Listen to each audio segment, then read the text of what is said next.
Et pour terminer, je vais vous parler des différentes méthodes de pré-traitement et d'analyse de données qu'on a vues aujourd'hui, mais par rapport à leur implémentation dans Scikit-Learn. Donc, il y a quand même beaucoup de choses qui sont disponibles dans Scikit-Learn. Juste pour faire l'ajustement d'échelle, la standardisation, dans le sous-module pré-processing, il y a l'approche de min-max scaler, donc l'ajustement d'échelle selon valeur minimale maximale, donc le truc un peu de base, où on ramène tout entre 0 et 1. On a aussi la question de faire un scaling, qui est une standardisation pour que les variables suivent une loi normale centrée réduite, là, avec une moyenne nulle variance unitaire. Pour l'imputation, il y a plusieurs méthodes d'imputation. Donc, une imputation simple où on va donner une valeur fixe à chaque variable. Donc, la stratégie peut être par la moyenne, par la valeur médiane, par la valeur la plus fréquente, par une constante. Donc, ça, c'est quand même assez simple. C'est différentes stratégies pour faire une imputation simple. On peut aussi avoir un masque qui indique des variables manquantes. On peut avoir vraiment des masques qui nous disent quelles sont les variables manquantes dans notre jeu de données. Au-delà de ça, on a aussi une question de sélection de caractéristiques qui est présente. Donc, si on veut faire la sélection univariée, par exemple, en sélectionnant les caractéristiques avec une variance supérieure à un seuil, il y a une implémentation disponible qui est quand même assez directe. On a aussi une sélection des cas meilleurs. Donc là, c'est une sélection qui est souvent par une mesure filtre, où on a une mesure, donc un proxy, une mesure indirecte sur l'importance ou la pertinence d'une caractéristique. Donc, en se basant sur cette mesure-là, on va garder les cas meilleurs, le pourcentile supérieur, par exemple.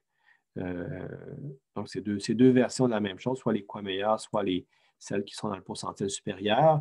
Donc, on a des mesures de performance qui est peut-être le test du qui carré entre les caractéristiques. Ça va mesurer un peu la relation, sans dire que c'est directement la corrélation, ça revient un peu à ça, là, à savoir s'il y a une certaine redondance entre les caractéristiques.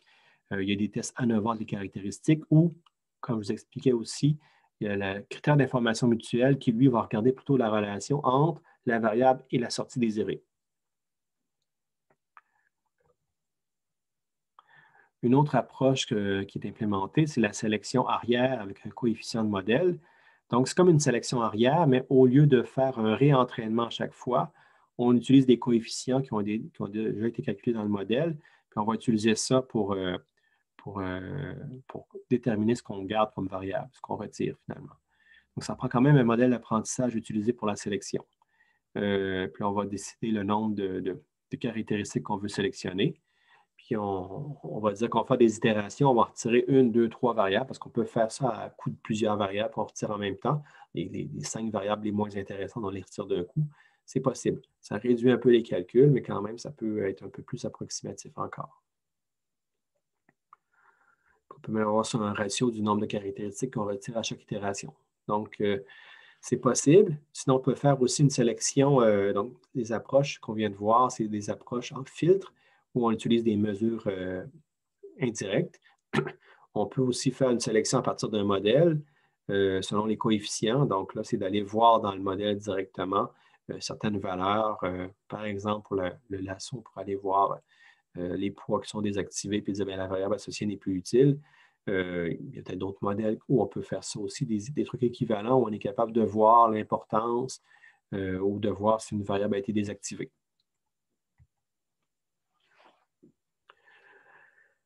Il y a aussi l'analyse en composantes principales qui est implémentée dans Scikit-Learn. Donc, il y a différents paramètres, entre autres le fait qu'on a un certain nombre de composantes à conserver.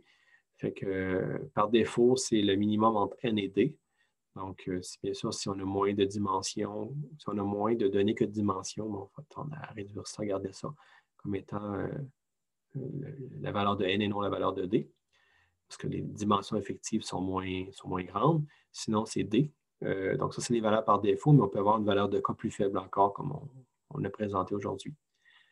On peut aussi vouloir faire une normalisation par les vecteurs propres. Donc, ça nous permet de faire une transformation blanchissante. On pourrait appliquer l'analyse en composantes principales en faisant ce qu'on appelle une transformation blanchissante intégrée, qui va revenir à ce qu'on a vu comme transformation blanchissante. Puis là, il y a des attributs internes là-dedans. On peut avoir les composantes directement. On peut avoir la variance expliquée. On peut avoir les ratios proportion de la variance expliquée. Donc, c'est différents éléments disponibles après l'application d'une ACP qui peuvent être intéressants à avoir sous la main. Donc, c'est quand même assez flexible, assez puissant. On peut faire donc différents traitements pour mieux comprendre nos données avec l'analyse en composantes principales. Et finalement, hein, quand on parle d'apprentissage de variété, il y a plusieurs choses qui sont implémentées. Le positionnement multidimensionnel est là, donc on va vraiment avoir la dimensionnalité de l'espace. On va dire on fait une projection vers un certain espace avec une certaine métrique, une certaine mesure de distance. Donc après ça, à l'intérieur, il va se bâtir son propre modèle selon ce qu'on a vu comme critère d'optimisation pour faire le positionnement multidimensionnel où les distances entre les données vont être préservées autant que possible dans la transformation. TSNI aussi est disponible, est implémenté, donc avec la dimensionnalité de l'espace destination, puis une constante qu'on appelle la perplexité, qui est liée au nombre de voisins utilisés. Puis il y a d'autres algorithmes d'apprentissage de variété que je ne vous ai pas présentés aujourd'hui, mais qui existent, qui sont quand même très intéressants eux aussi, selon différents aspects. Il y a ISOMAP, il y a LLE, Local Linear Embedding, tu as Spectral Embedding, donc ces différents algorithmes qui sont là, qui sont disponibles dans Scikit-Learn, qui font un peu le même genre de traitement qu'on a vu, à savoir d'extraire la variété dans un espace à haute dimensionnalité pour projeter ça vers un espace à plus faible dimensionnalité, mais qui capture quand même la nature des données, leur relation entre elles, puis qui peut même aussi déplier certains éléments pour pouvoir mieux visualiser ou analyser les données qu'on a sous la main.